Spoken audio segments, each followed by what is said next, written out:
Investor. Well, our poll tonight, we'd like to remind you, and the question is, are you outraged that the federal government is releasing tens of thousands of criminal illegal aliens onto U.S. streets instead of deporting them? Cast your vote at loudobbs.com. We'll bring you the results in just a few minutes. Congresswoman Marsha Blackburn, a strong advocate of border security, has introduced legislation to identify and detain criminal illegal aliens. Now, the legislation would also deny funds to sanctuary cities. The Congresswoman has just returned from our border with Mexico, and she accompanied Border Patrol agents monitoring illegal aliens entering this country. She joins us now from Nashville, and thanks very much for taking the time to be with us. So good to be with you, Kitty. Thank you. I would like to get your firsthand impressions of the border, because when you see it fresh, you come back with a complete change of mind. What was your view? Well, one of the things that was not lost on me is as we worked through the border infrastructure system, our Border Patrol down there will tell you that they are every single day fighting those illegals trying to come across the fence. They are very brazen. They will come across. They will hide. They will throw rocks at our border guards. It's almost like a guerrilla warfare situation between the primary and secondary fence as our agents are working trying to keep people from illegally entering this country. And we watched some of those that were hiding along the fence, and they would scale it, and then they would jump back over the fence and try to turn back south, if you will.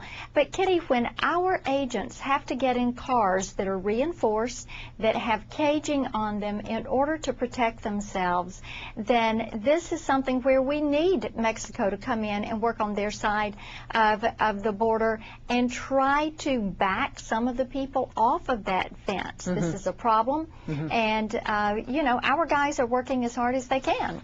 You know, the Bush administration rolled out new border security initiatives in July. They say the border's becoming safer. Is that your impression?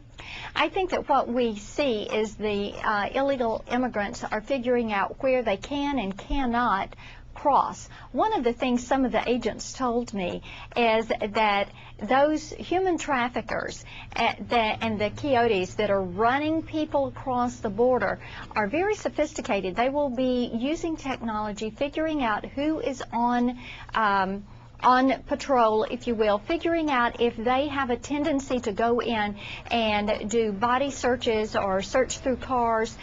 They know the habits of our agents, and they watch very closely to see who is there and figure out what's the best method for getting across. I watched some human smuggling that was taking place yesterday as our agents found the car, brought them in, pulled them aside, and pulled people out of the car and then took them in and booked them.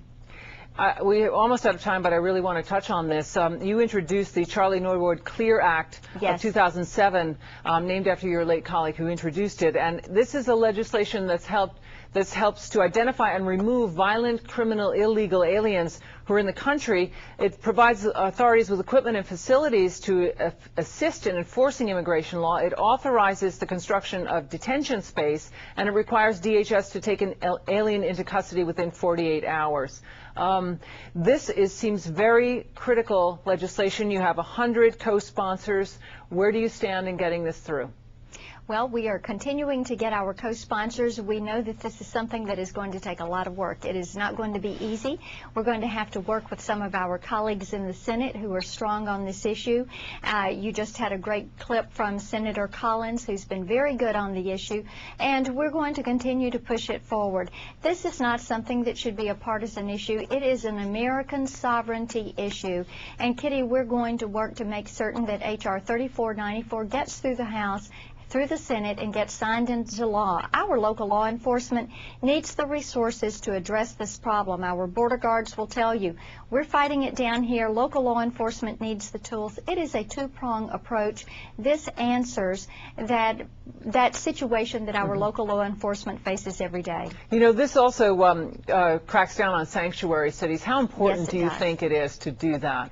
I think that that is vital.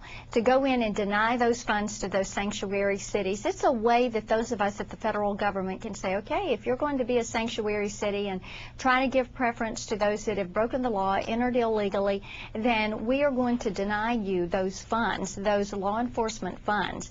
The other thing, too, is requiring ICE within 48 hours to come and deport these individuals, and then with your law enforcement to give them access to that criminal database and require the National Crime Information Center to put these immigration violations in that. The absconders, the criminal aliens, they need to know who they've got in front of them. It's for the safety of every one of our communities in this country. Sounds like very critical legislation. We wish you every success. Representative Thank you Marsha so much. Blackburn. Yeah.